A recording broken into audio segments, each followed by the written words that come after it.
Graham Potter is here. As Chelsea Manjay says, he is here to entertain and win trophies, people. Let's get into today's video.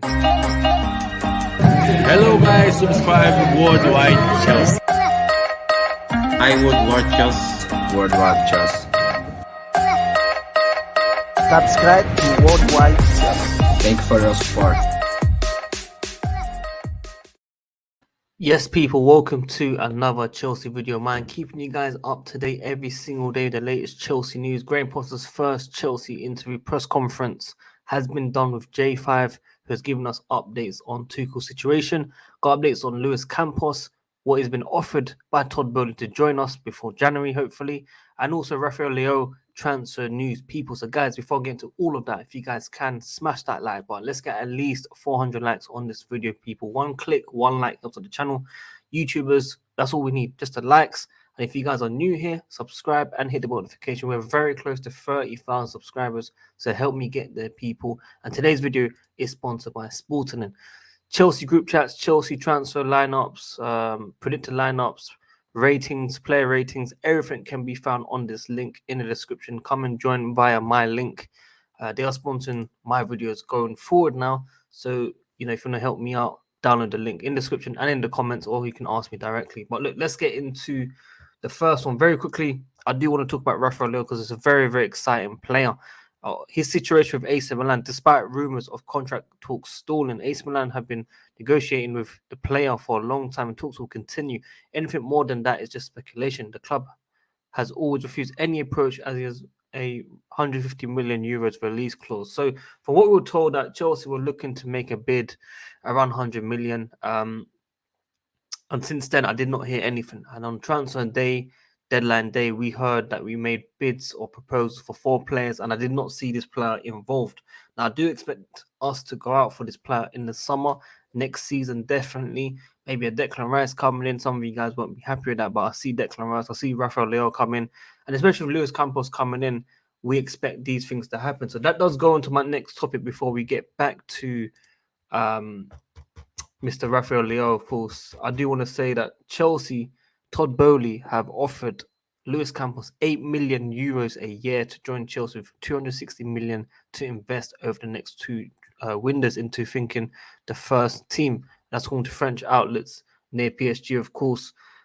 Jim Ratcliffe wants Campos to lead the transfer policy at United should he take over from the Glazer family as well. So that is where we are right now. 260 million over the next 2 windows. That's the January transfer window, and that's the summer, people. Obviously, I assume that's not taking into consideration outgoings, of course. There will be some outgoings going, but that's what's being said right now. So, you got your Rafael Leaos, you got Declan Rice. We need a midfielder. We need a proper striker long term. We need a winger. We need a lot of things in this football club still. Even though we let go of over 20 players, we only bought like 6 or 7. A lot of people saying, oh, you spent 257 million. There's context behind it. There is definitely context behind it. There's a lot of players that have left and we have not replaced them. Now, Thomas Tuchel, obviously, we had J5 come out talking, saying, when he's asked about Tuchel mentioned mentality publicly, he said, we tried to do our best. Unfortunately, it wasn't working anymore. I think the new challenge now is to rebuild that confidence. It was his feeling in that moment. He said that to us as well. We tried what we could to try and do our best. Unfortunately, it wasn't working anymore. So that is what happened. Obviously, that seems to me like, Tuchel lost the dressing room. They didn't have any confidence in the gaffer, of course. And the quotes by Joe Cole were 100% accurate, that the players knew what was happening. Now, obviously, I'm not going to say J5 knew. I'm not going to, say certain players definitely knew. I wouldn't be surprised if Ziyech knew, Pulisic. I wouldn't be surprised if those guys knew, because they want to leave massively and their moves were blocked towards the end. So if they were blocked, they must have been told, look, we're working behind the scenes. I also saw about Cucurella, Todd Bowley talking about Cucurella's, with Potter's tactics and stuff. So Cucurella was involved in that move for Potter as well. So I don't know if that's, a bit snake or anything, but Cucurella was involved in terms of the Graham Potter talks. Obviously, he's just come from Brighton. He was asked about what he knows, what you think about Potter, how he plays, and Todd Bowley liked it. It's as simple as that. And at that moment, as I said in my previous videos, my previous streams, I did not see any photo shoots with Tuchel and the new players coming in. When I look back at it now, I'm surprised no one said it. I didn't say it. No other YouTuber said it. No one could actually tell us that they saw any of this coming for sure. Now, Tuchel obviously said he expected a sack around preseason August. I think it was against Arsenal, but it didn't happen. So it looked like the gaffer was backing it. But what I don't understand is why is everything coming out now? Why is Fabrizio Romano coming out saying Cucurella will speak with Todd Bowley about Potter when they'll be signed? Like, why is it coming out now? Why is it not coming out before? Why don't we know these things before? Why ain't the sacking done before? So obviously, Pat Nevin come out talking about Thomas Tuchel, what he's done for us, it's amazing, and he'll be always remembered 100%. Because I feel like the message and the statements that we got of the gaffer Thomas Tuchel when he was here wasn't enough. Just wasn't good enough. I saw a few thank you messages from the players. It just didn't make sense. Obviously, Thiago Silva come out with a fat paragraph, and that's what I admire about the player. He worked with him quite a lot. Aubameyang only got like 51, 56 minutes with the gaffer. Obviously, now Graham Potter is the gaffer, but I'm used to saying Thomas Tuchel's the gaffer because I thought you'll be here for a very, very long time. And when you think that you're ready to move on, basically he comes back. Potter was talking about his journey as well. Listen, he was here to say he is here to entertain and win trophies. Okay, now he's come from tier 9, tier 4 across England and Sweden, and now this is his biggest challenge. Now, I wish him the very best. He knows what needs to be done. He knows the pressure is high. As soon as we step into that Chelsea job, the risk is high. You can lose your job anytime. Some silly comments that I've seen. He won't last here more than 12 months. He will be sacked before the season even ends. That for me will be absolute shambolic if that happens. I do believe he'll get top 4. I made 3 crazy predictions that will happen in the next 12 months. So not by the end of the season, but the next 12 months. Number 1, he will win this season's Premier League. You never know. With the World Cup coming, City players might get affected. Obviously, Haaland's not going, but other players might not be at the best. Liverpool not looking good. Arsenal will go down as always, like Jay Sean. Tottenham, trust me, they're gonna go down. Conte's gonna bottle it.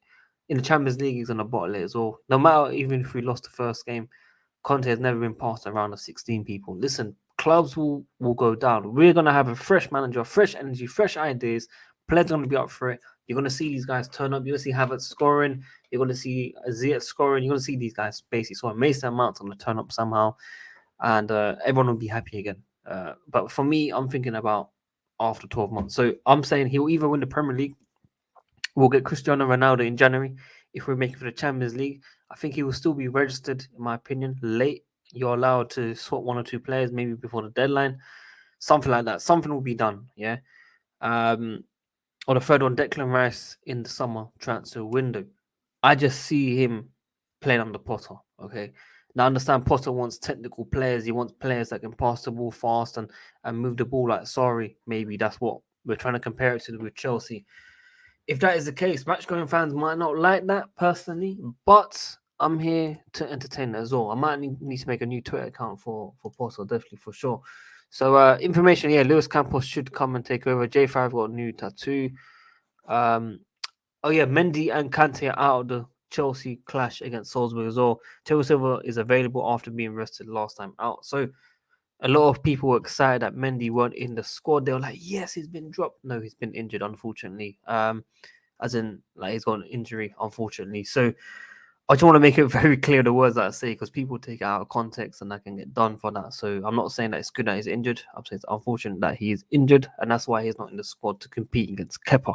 So a lot of people are saying, yeah, Kepa coming in, Kepa's first choice. And Kepa could be first choice because if you want the technical players that can play on the ball, then Kepa is most likely going to be your man. But for long shots and actually commanding the goal, even though Mendy hasn't been at the best, I'll still take him over Kepa any day of the week. If someone has to come out and grab that, Mendy will grab it. So that's what I believe will be interesting to see what will happen with a Kepa.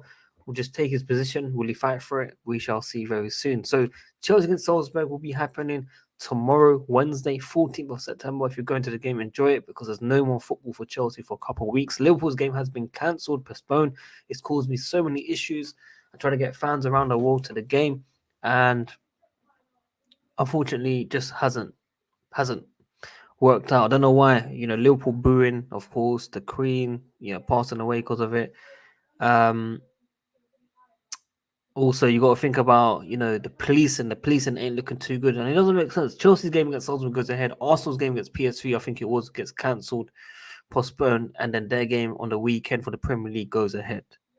It's a bit confusing, if you know what I mean. It's like, why would you cancel all the big games over the weekend? United's game got cancelled as well. I'm not saying they were a big game, but Chelsea Liverpool was a big game, and that's been cancelled. So, bit of a confusing one in my eyes, but it is what it is. We just have to take it. I think the game will most likely be in January, February, unfortunately. But it means Graham Potter gets a longer break. He gets to understand the players a lot more. He basically gets a preseason with these players. So it's positive. We have to look at the positives. But as a fan, I feel for the people that book tickets, hotels, accommodations, whatever events around, including the Chelsea game against Liverpool. It's not going to be good enough for them. I hope they get their refund somehow. I hope they able to resell it or something, basically, as Chelsea fans, because it's not nice, especially in today's living crisis. Look how much we go through, people. And now, because the Queen passed away, yeah, you give your respects. Yeah, the funeral was on a Monday. Why does it affect the weekend games? People have to go out. People, understand that for mental health issues, they want to go out to games. I understand. So I understand the whole aspect of fans being frustrated 100%. So that's why I don't think, obviously, the Queen and stuff should get booed and all that things, but the fans have the right to go to these games. These games should be still continuing, but it is what it is. We have to move on. I've moved on now. I've moved on from Thomas Tuchel. I've moved on from not getting certain tickets for certain games. United's game also got postponed. Chelsea United, I think it was in October or November or something. That's been moved as well. A lot of things being moved. It's been very, very frustrating. But guys, that's everything from me. If you guys can, smash that like button, subscribe for new here, hit the notification, tune every single day, comment down below your thoughts and opinions. As I said, download the Spotify Sporting link that can join our Chelsea group chat. Chelsea predictions, Chelsea lineups, Chelsea player ratings, Chelsea transfer gossip, everything that I want to hear you guys talk about in my group. Link in the description, link in the comments. Message me and I'll bring you on. It is free, people. No sign-ups, as in like no bank details, nothing like that. Just name, email, phone number. Just come and join, man. A lot of you guys want to interact with Chelsea fans. Come. I'm asking you guys to come and join me. So until then, let me know your predictions for the game. I'm going for a 3-0 win against Salzburg. I think fresh breath of air, fresh energy. Chelsea will push it all the way. I hope you guys enjoy it because it's going to be a long time. Content's going to dry up on this channel as well.